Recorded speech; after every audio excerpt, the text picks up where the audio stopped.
The time is now to architect a life of excellence. What will we do? Who will we become? We decide today. This is Learn, Do, Become Radio.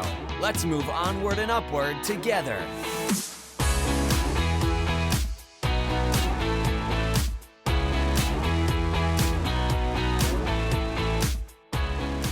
Hi, this is April Perry from LearnDoBecome.com, and today we're talking about how our deepest needs create spaces for miracles. Now, if you've been following Learn, Do, Become for a while, you know we talk a lot about productivity. I have this dream of a command central on every desk with no emails and no papers and just clear, calm minds. But we also talk about architecting a life of excellence, and that includes things like having a connection with God and having a strong family and being healthy and actually creating your life instead of just letting life happen to you. So what you're going to be noticing at Learn to Become as we move into the future is we're not just talking about productivity, but we're talking about principle-based ideas that we believe will strengthen the world. So I'm going to read my post and then talk a little bit about what's happening behind the scenes, because it is a little bit odd that the day I'm talking about our deepest needs is when I start going through a lot of deep needs. So we'll talk about that more at the end. Our deepest needs create spaces for miracles. Think about the last time you witnessed or heard about a miracle. And in case you're wondering, I personally define the word miracle as an extraordinary event caused by the power of God. And if you have different religious beliefs than I do, I totally respect that. And I invite you to adapt the ideas I'm sharing here to fit with your personal perspective. Learn to Become is for people from all backgrounds. But going back to that miracle, it most likely came in response to a deep need. Perhaps the miracle included emotional support, repairing a misunderstanding, increased health, being saved from a close call, relief from a financial burden, help in the midst of a natural disaster, or a much-needed improvement in one of your closest relationships. Now think about how your faith increased as a result of that miracle. Your faith in God, faith in your fellow man, and or faith in your ability to get through hard things. Obviously, we don't wake up in the morning ready to seek out catastrophes, but I think it's interesting that many of us, including myself, often get discouraged when things go wrong. I believe the time has come to change that. And today I want to present the idea that there isn't anything to be sad about when we experience deep needs, because they're creating spaces for miracles. There's a Bible story about a cruse of oil and a barrel of meal. And although this is from a religious text, I think the principles can be universally appreciated. In that story, a widowed woman living in a famine, who is just about to prepare her very last meal for herself and her son, is asked to first give a portion to a prophet named Elisha. She is promised that if she does so, the barrel of meal shall not waste, neither shall the cruse of oil fail, until rain comes. She does what she was asked, and the miracle takes place as promised. This story led me to think about other miracles I have either read about, heard about, or experienced for myself. In the book by Corrie ten Boom called The Hiding Place, Corrie and her sister Betsy were in a concentration camp for many months during World War II. Betsy had a serious vitamin deficiency and needed special drops each day. Corrie was miraculously able to sneak the drops into the camp, but when she got to their assigned barracks, she realized 25 other women also needed those vitamin drops, which, even if she reserved them for Betsy, would only last a few weeks. She decided to line all of the women up and give everyone the drops, even if doing so depleted her supply. On the second day in the camp, however, she was surprised that she was able to give drops to everyone again. Each day, for I'm not sure how long, the little bottle provided enough drops of vitamins for all of the women in their section of the camp, until the time came when one of the other women was able to secretly procure additional vitamins from a staff storage room. That day, when vitamins were available from another source, not even one drop could be shaken from that little bottle. I don't have a personal story about oil or medicine lasting a long period of time, but as I've been thinking about the miracles I have experienced, my heart has felt full. Here's an example. One Saturday afternoon, about 10 years ago, I got in a fender bender in the grocery store parking lot. A big truck reversed into my van after I'd pulled out, and both of us received damage to our vehicles. He had a really big scratch, and I had a heavily dented bumper. It all happened so fast, and we couldn't be sure who was at fault. So, although we did exchange information, we decided to each pay for our own repairs. On the drive home, however, I cried and cried. We had 4 little children, a very careful budget, and some goals we were diligently working toward. Our time and energy were heavily invested in providing for our family and serving in our church and community. The few $100s I knew it would cost to repair our van felt like an enormous setback. Now, I remember as Eric and I were sitting out in the parking lot, we were thinking, well, could we kind of just try to punch it out ourselves, or do you think we could just drive around like this and maybe no one would notice? But it was really bad.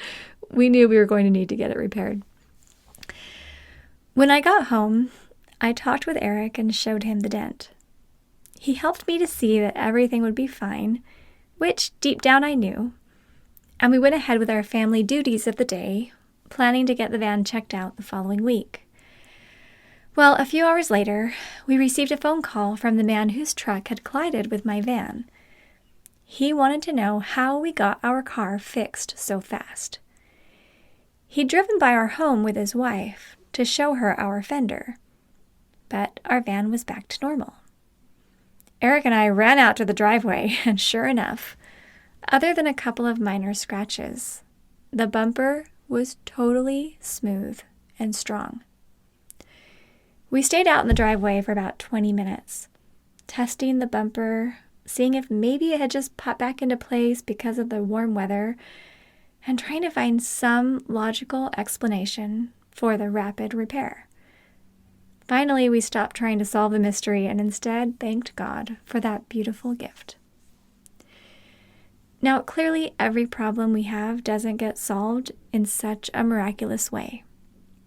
Some of our challenges are more complicated than that, and there isn't an immediate solution.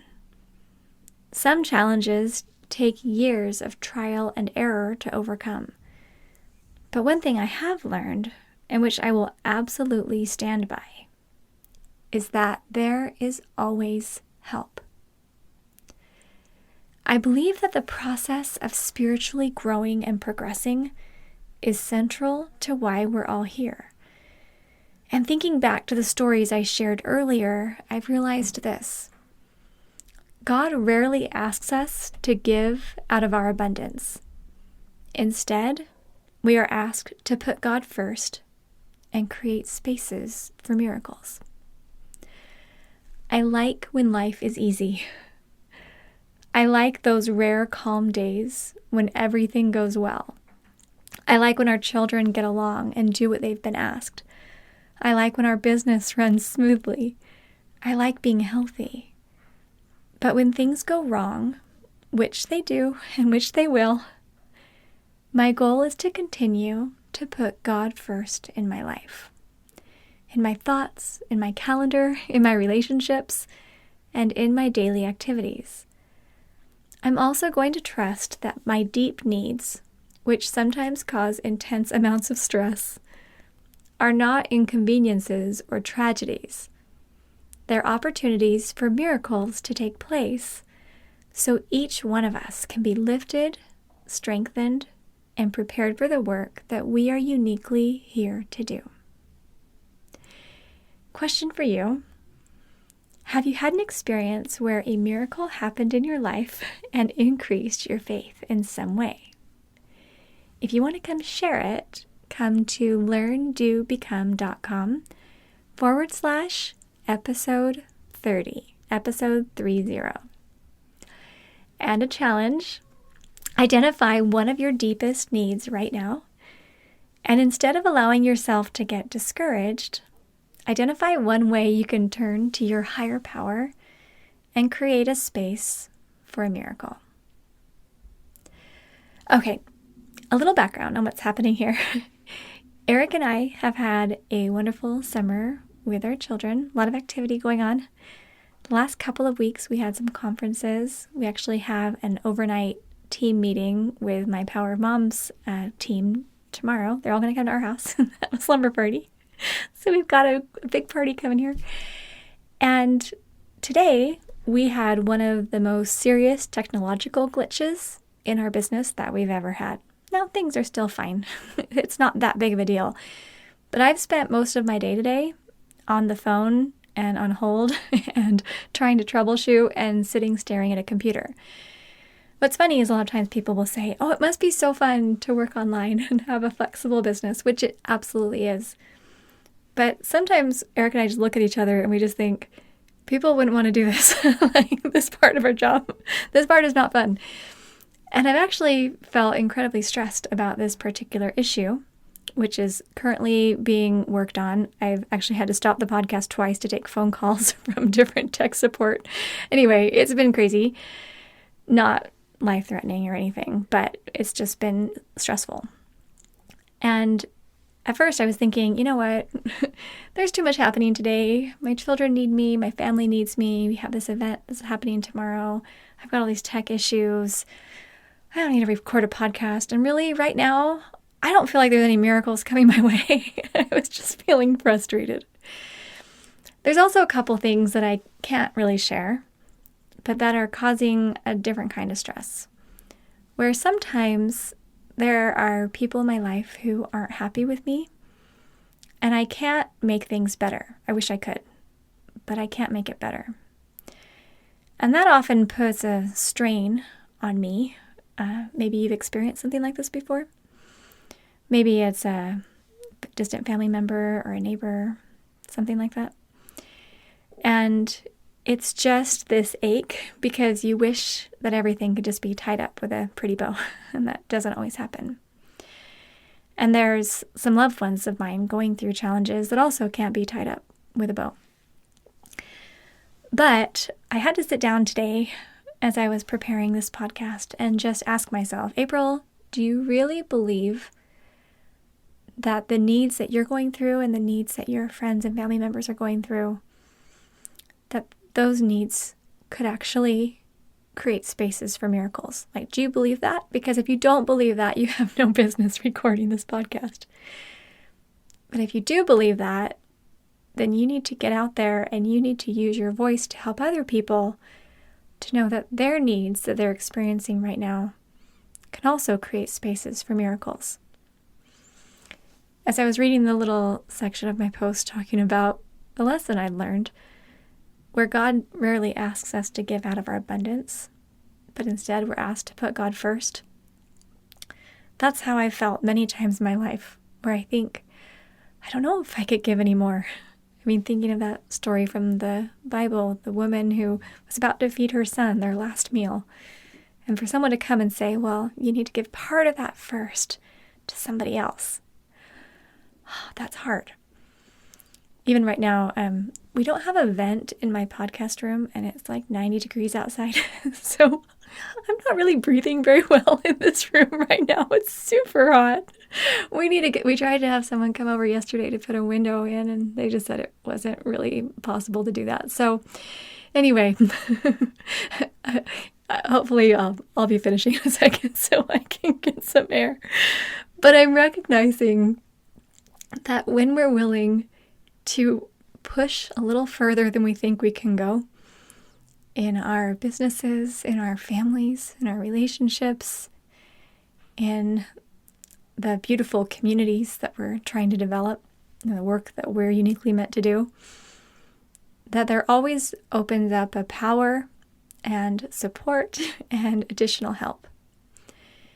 So while I talk a lot about productivity, and we're going to be talking a lot about how to organize your routines and how to get your family organized and how to make your office just look beautiful, we're here at Learn, Do, Become not just to help you be productive for productivity's sake.